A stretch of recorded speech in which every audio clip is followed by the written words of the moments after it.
Hello வணக்கம். இது உங்கள் சிவி ஜோன். ஸோ எல்லாரும் எப்படி இருக்கீங்க? நம்மளுடைய கானா வினோத் அவர்கள் பிக் பாஸ் வீட்டுக்குள்ளே என்ட்ரி கொடுத்ததுக்கப்புறமா வீடே சும்மா கல்ல கல்ல கல்ல கல்ல கல்ல கல்ல கலக்கன்னு இருக்குது. ரொம்ப சந்தோஷமாக இருக்குது. அப்படியே லைட்டாக அப்படி கண்ணாசத்து வரதுக்குள்ளே நிறைய சம்பவங்கள் நடந்திருக்கு. அதை ஒன்று பார்க்கலாம்.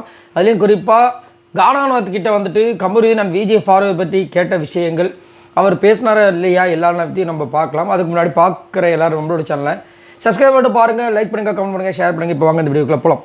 ஸோ கானா வினோத் வந்ததுக்கப்புறம் பிக் பாஸை கொஞ்சம் குஷி ஆகிட்டார். அவரே வந்து என்ன ஜூனியர் எப்படி இருக்கீங்க அப்படின்னு கேட்ட விஷயங்களாக இருந்தாலும் சரி, உங்கள் மனைவி என்ன சொன்னாங்கன்னு கேட்ட விஷயங்கள் எல்லாமே சூப்பராக இருந்துச்சு. அதுக்கப்புறம் உள்ளே போனவொடனே அரோரா வந்து அழுத விஷயங்கள் பார்த்துருப்பீங்க. அதுக்கு ஒரு கவுண்டர் அட்டாக் கொடுத்தாரு. அதுக்கப்புறம் திவ்யா கிட்டே பேசினார். திவ்யா கிட்டே வந்துட்டு திவ்யாவே கேட்குறாங்க, நான் தானே பணம் எடுக்க போகிறேன்னு சொன்னேன், அப்புறம் எப்படி நீ முடிவு பண்ண? இல்லை நான் தான் முடிவு பண்ணேன், எனக்கு தோணுச்சு அப்படின்னு சொல்லிட்டு அங்கே ஒரு விஷயத்தை பேசினேன். அதுக்கப்புறம் ரம்யா கிட்ட போயிட்டு கட்டி பிடிக்க போனாங்க.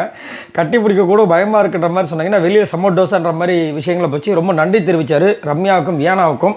அதுக்கப்புறமா பேசிகிட்டு இருக்கும்போது வந்துட்டு பணப்பெட்டியை நான் ஏன் எடுத்தேன் அப்படின்ற விஷயங்களை வந்து ஒன்று உடைக்கிறாரு. என்னென்னா, அவங்க அங்கே பணப்பெட்டியை வைக்கும்போது, பிக் பாஸ் வீட்லேருந்து பணப்பெட்டி வைக்கும்போது அவங்க ப்ரே பண்ணாங்களாம். யார்? அவங்களுடைய மனைவி.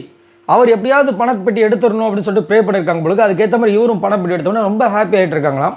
ஸோ அந்த விஷயத்தை அவங்க ஷேர் பண்ணுறாங்க. ஷேர் பண்ணிவிட்டு எனக்கு ஆனால் பணப்பெட்டியை விட மக்களோட சப்போர்ட் எனக்கு ரொம்ப நல்லா கிடச்சிருக்கு, அது வந்து ரொம்ப சந்தோஷமாக இருக்குது அப்படின்னு சொன்னார். அதுக்கப்புறமா எஃப்ஜே வந்து கமருதீன் கிட்டே பேசுனியா அப்படி கேட்கும்போது அந்த வீடியோக்களில் பேசினார் இல்லையா, அந்த விஷயங்களை ஷேர் பண்ணுறாரு. நான் எனக்கு ஒரு சர்ப்ரைசிங்கான ஒரு விஷயம் நடந்துச்சு. அப்போது நம்ம மச்சான் கமருதீனுக்கு கால் பண்ணி பேசினேன் அப்படின்னு நம்ம சொல்லுவேன். வாட்டர்மெலன் சார் வந்துட்டு பார்வதி கிட்டே பேசிட்டிங்களா அப்படின்னு கேட்கும்போது, பார்வதி கிட்டே நான் பேசலை, என்கிட்ட நம்பர் இல்லை அப்படின்னு சொன்ன விஷயங்கள் இருந்தது.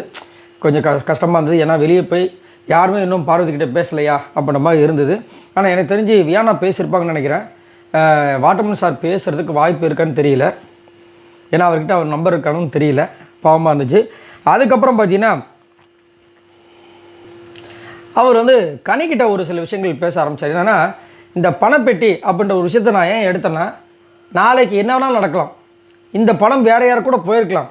பட் எனக்கு ஒரு ஒரு ஒரு விஷயம் தோண்டிகிட்டே இருந்துச்சு. இல்லை, நாளைக்கு வந்து நம்ம நம்பி இருக்க முடியாது, நாளைக்கு நம்ம கையை தூக்குறதுக்கு இன்னொருத்தவங்க கையை தூக்குறதுக்கு ரெடியாக இருக்கும்போது நம்ம கையை தூக்குவாங்கன்னு நினச்சிட்டு இருக்கோம். பட் நம்ம கையை தூக்கவும் வேறு கையை தூக்கிட்டால் என்ன பண்ணுறது, பணம் போயிடுமே. அது மட்டும் இல்லாமல் இந்த பணத்தை நான் எடுத்தது எனக்கு ரொம்ப சந்தோஷமாக தான் இருக்குது. ஒரு வாரம் இருந்துச்சு. ஒரு வாரத்தில் என்ன நடக்கலாம், என்ன நெகட்டிவான நான் வெளியில் வந்து போகலாம். எக்ஸாம்பிளுக்கு வந்துட்டு கமருதீன் பார்வதி ஒரு சின்ன மிஸ்டேக் பண்ணாங்க, அது எவ்வளோ பெரிய பூதாகரமாக அடிச்சு இப்போ வந்துட்டு அந்த விஷயத்தை வந்துட்டு அனுபவிச்சுட்டு இருக்காங்க. அவங்க பாவமாக இருக்குது. ஸோ அந்த மாதிரி எது வேணால் நடக்கலாமே, நம்ம எதுவுமே நம்ம இது உறுதியாக சொல்ல முடியாது அப்படின்னு சொல்லி அவர் ரொம்ப ஃபீல் பண்ணுறாரு. இப்போ கனி அவர்கள் என்ன சொல்கிறாங்கன்னா, சார் ஒரு சீசனுக்கும் ஒருத்தங்க மக்கள் மறக்க மாட்டாங்க சார். இப்போ வரைக்கும் நான் ஓவியாவை நினச்சிட்ருக்கேன் சார், எனக்கு ரொம்ப பிடிக்கும் சார். இப்போ நீங்கள் எவ்வளோ மக்களை சம்பாரிச்சிருக்கீங்க அப்படின்னா, என்னுடைய தங்கச்சி வந்து விஜய் வந்து எதுக்குமே ரியாக்ட் பண்ண மாட்டான், ஆனால் நீங்கள் பணத்தை எடுத்தவொடனே அவள் ரொம்ப ஃபீல் பண்ணா சார், அதுதான் சார் உங்களுக்கு கிடைச்ச வெற்றின்ற மாதிரி அவங்க சொல்லி சூப்பராக சொல்லியிருந்தாங்க. ஸோ கமருதீன் கிட்ட நிறைய பேர் பேசுகிற விஷயங்கள் இப்போ நம்மளுக்கு தொடர்ச்சியாக வருது.